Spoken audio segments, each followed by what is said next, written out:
हमने अभी और आपने मात्र अपने बीच में किसी दूसरे को नहीं बिठाएगा।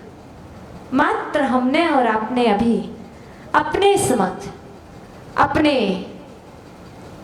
परमपिता अरहंत देव एवं अपने दादा परदादा आचार्य भगवान मानतुंग स्वामी को अपने पास विराजमान किया है। अपन सभी अभी उनसे बात कर लेते हैं। इसके बाद 15 मिनट के बाद अपन आपस में बात करेंगे तो कुछ आनंद की अनुभूति मिलेगी, क्योंकि 15 मिनट के बाद ये शास्त्र हम बंद कर देंगे। फिर इसके बाद आचार्य भगवान मानतुंग स्वामी अपन से बात नहीं करेंगे। इसलिए जिससे बात करना हो उसका मंगलाचरण करना। कैसे? जिसे याद किया जाता है उसी के नंबर को लगा करके उसी से बात की जाती है। व्यवहार में आप मोबाइल को लेते हैं, नंबर डायल करते हैं, क्या 9829 178749 इत्यादि कोई भी नंबर आप डायल करते हो। करते किसको किया?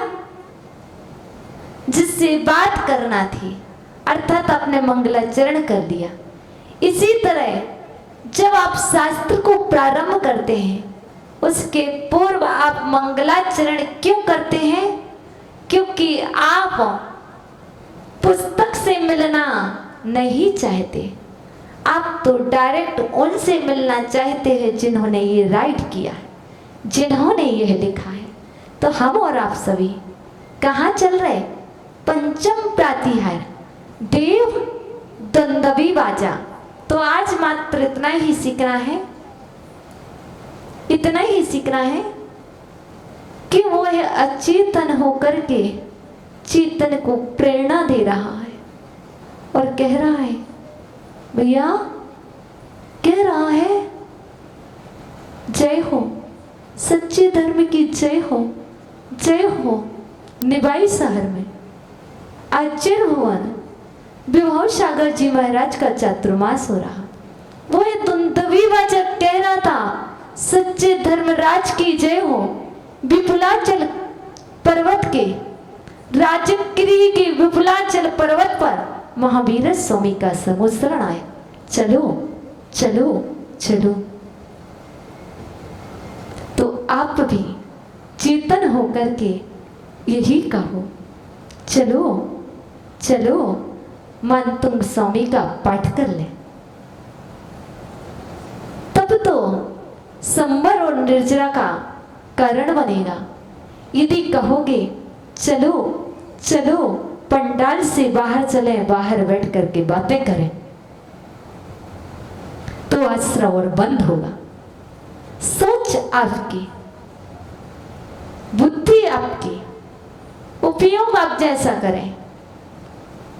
चाहे तो उपयोग को यहां पर डाइवर्ट कर दें या फिर उसी उपयोग को दूसरी जगह और कन्वर्ट कर दें।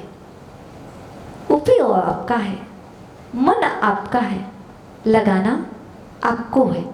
तो यह तो हुआ देव दुंदवी बाजा अर्थात पंचम प्रातिहार, और षष्टम प्रातिहार है पुष्प वृष्टि। पुष्प वृष्टि, पुष्प सुपारी जात के पुष्प। कैसे? वह पुष्प भी अनुशासन जानते हैं, वह पुष्प भी अचेतन है, चेतन नहीं है भैया। वह पुष्प भी अनुशासन जानते हैं। कैसे? जब देवों के द्वारा भगवान के ऊपर पुष्प वृष्टि की जाती है तो वह पुष्प वृष्टि ऐसे नहीं कि ऐसे गिरते हैं। कैसे? पंक्तिबद्ध, जैसे मेघों के द्वारा अर्थात आकाश की धारा रिमझिम बरस रही हो, वैसे ही देवों के द्वारा हुए पुष्प वृष्टि भी क्रमबद्ध तरीके से होती है। सीख लो। क्या आप कितने अनुशासन प्रिय हो, वह पुष्प वृष्टि कह रही है।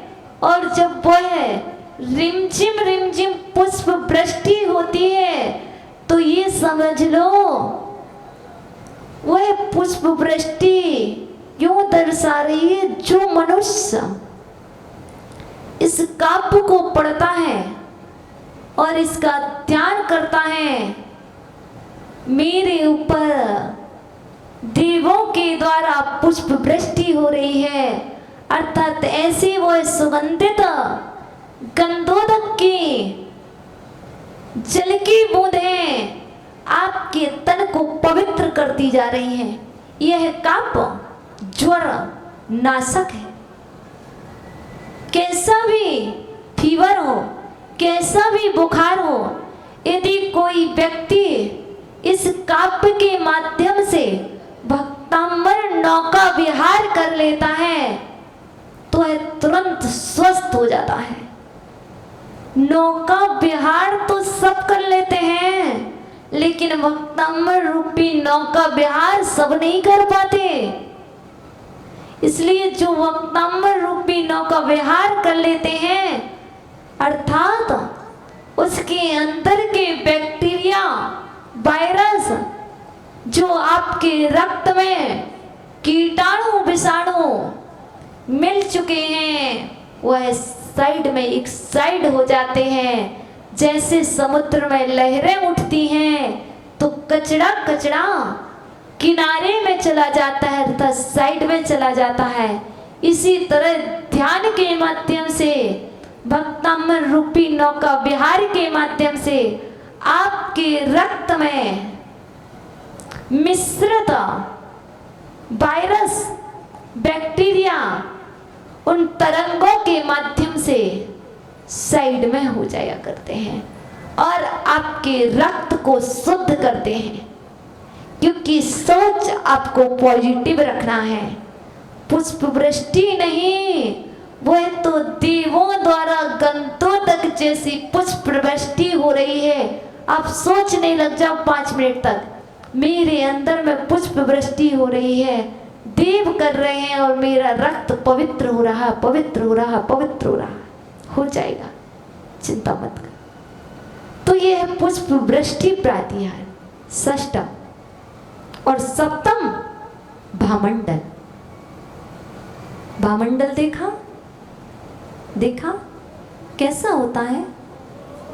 गोल गोल होता है, गोल गोल, जिसमें 7 भाव दिखते हैं।